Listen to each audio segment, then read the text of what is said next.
3, 2, 1 start. संशोधित नागरिकता कानून के खिलाफ यूरोपीय संघ की संसद में 6 राजनीतिक दलों द्वारा लाए गए प्रस्ताव वोटिंग टाल दिया जाना भारत की बड़ी कूटनीतिक जीत मानी जा सकती है। हालांकि नियमित प्रक्रिया के तहत प्रस्ताव पर चर्चा होती रहेगी, पर मतदान मार्च तक के लिए टल गया है। भारत में विरोधी लॉबी के दबाव में यूरोपीय संसद में पेश किए गए प्रस्तावों पर भारत ने कड़ी आपत्ति जताई थी।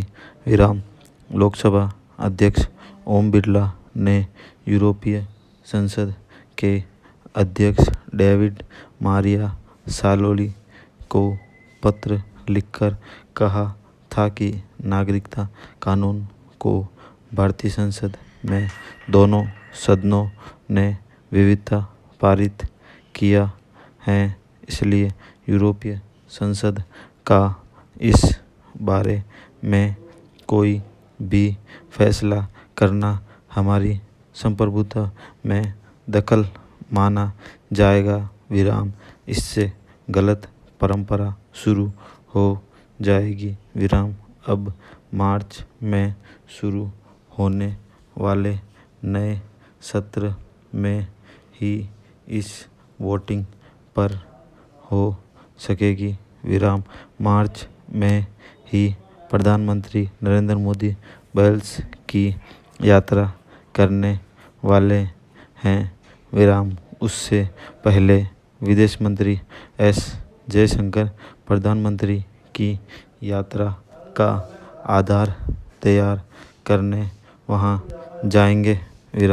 समझा जा रहा है कि यूरोपीय संसद इस बात के लिए राजी हो गए हैं कि भारत का पक्ष जाने बगैर इस मामले में कोई निर्णय न किया जाए।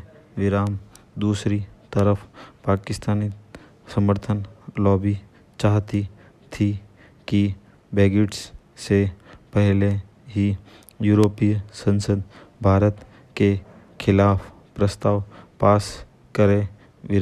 यह लॉबी फिलहाल विफल हुई।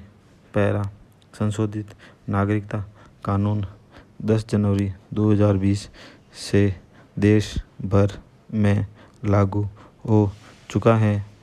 संबंधित विधेयक के संसद में पेश किए जाने के बाद से ही देश के भीतर और बाहर विरोध और समर्थन जारी है। भारत पर अंतर्राष्ट्रीय दबाव बनाने की रणनीति के तहत पाकिस्तान ने विभिन्न देशों में दूत भेजकर उन्हें भड़काने की कोशिश की है।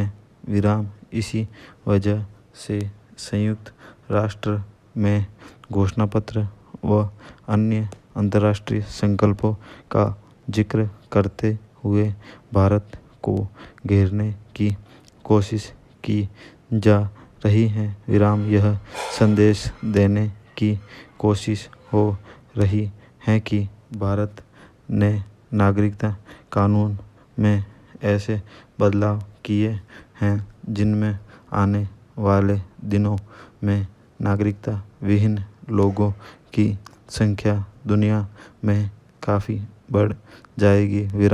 माननीय कीड़ा बताने के साथ साथ यह विश्व के लिए एक बड़ी समस्या बन सकती है। हालांकि भारत का तर्क भी मजबूत है कि नागरिकता कानून में किसी की नागरिकता छीनने का कोई प्रावधान नहीं है। यह पड़ोसी देशों में धार्मिक आधार पर प्रताड़ित होने लोगों को नागरिकता देने का कानून है।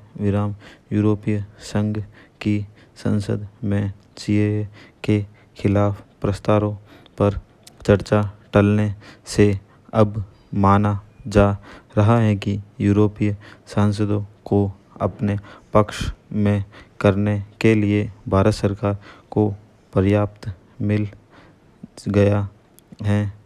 वर्तमान में 751 संसदीय यूरोपीय संसद में करीब 600 सदस्य भारत सरकार के खिलाफ हैं। आने वाले दिनों में यह आंकड़ा बदल भी सकता है। बावजूद इसके यूरोपीय संसद की यह कार्यवाही निश्चित रूप से भारत की संप्रभुता का उल्लंघन ही मानी जाएगी। स्टॉप।